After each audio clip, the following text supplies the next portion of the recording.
আসসালামু আলাইকুম।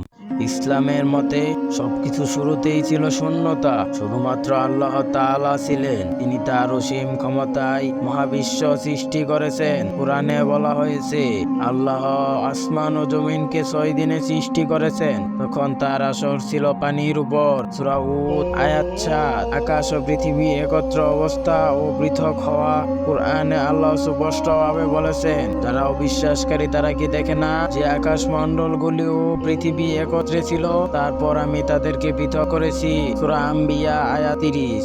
এর মাধ্যমে আল্লাহ ইঙ্গিত দিয়েছেন প্রথমে আকাশ ও পৃথিবী এক সত্তা ছিল, যা তিনি পরিবর্তে পৃথক করে আকাশ ও পৃথিবীকে আলাদা আকার দিয়েছেন।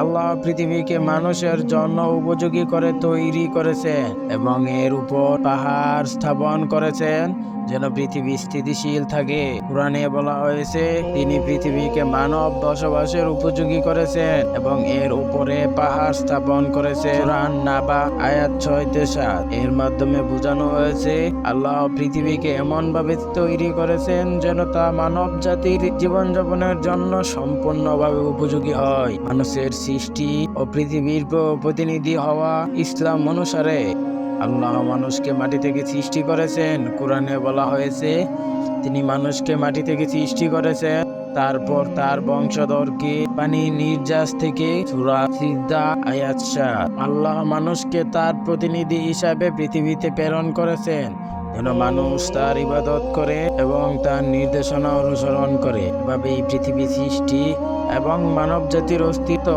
আমাদের আল্লাহর অসীম ক্ষমতা এবং জ্ঞানের প্রতি বিশ্বাস স্থাপনের জন্য একটি গভীর দৃষ্টান্ত।